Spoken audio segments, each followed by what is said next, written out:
Myanmar's military government has executed 4 political prisoners, including a prominent lawmaker and a well-known democracy activist. The 4 men had challenged last year's military coup. Now, among those hanged were Phyo Zeya Thaw, a member of the elected ruling party, and the veteran activist Kyaw Min Yu, better known as Ko Jimmy. The military accused all 4 men of being involved in terrorist killings. Now, the executions have been widely condemned by international observers. Many more political prisoners are facing similar charges. And for more, we can cross straight to Min Tan, a journalist from Myanmar who now lives in exile. Welcome to DW. What more can you tell us about these 4 men and the circumstances of their executions? So far, very little is known about the actual executions. Even the manner of execution is currently unclear. The military has not confirmed how it is they were killed, but most are presuming that it was a hanging because that is how executions have been carried out in the past.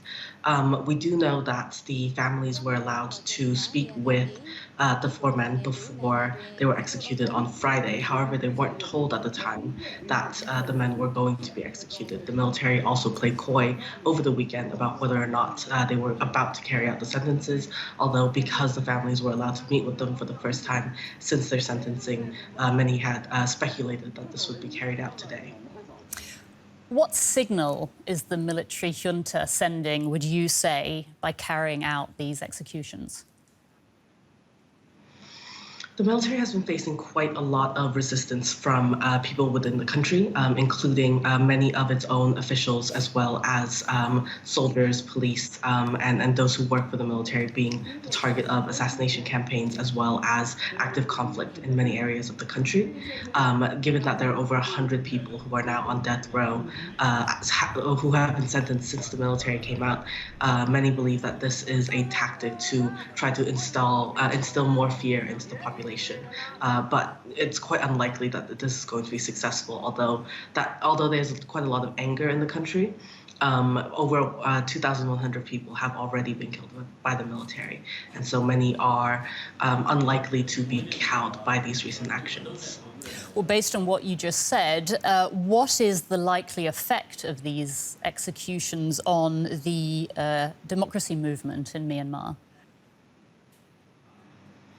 We're likely to see quite a lot of retaliation after the sentencing of these men to the death penalty, as well as the sentencing of other prominent activists as well as politicians. There has been retaliatory attacks on prisons, on military officials, and I think we're likely to see another wave of attacks as retaliation for these actions. And I think we're likely to see the continual erosion of rule of law by people who may have been in the past more willing to accept military rule, but are now more and more convinced every day that there will be no justice and there will be no rule of law under this regime.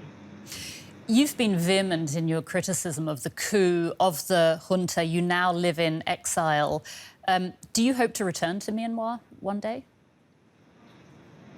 I do hope to return to Myanmar one day, and I do think that given the strength of the resistance to the military so far, this is an institution with over $1 billion budget fighting against a population of largely farmers that has been largely unable to solidify its role even over a year after their coup. I do have hope that I will be able to return in the future.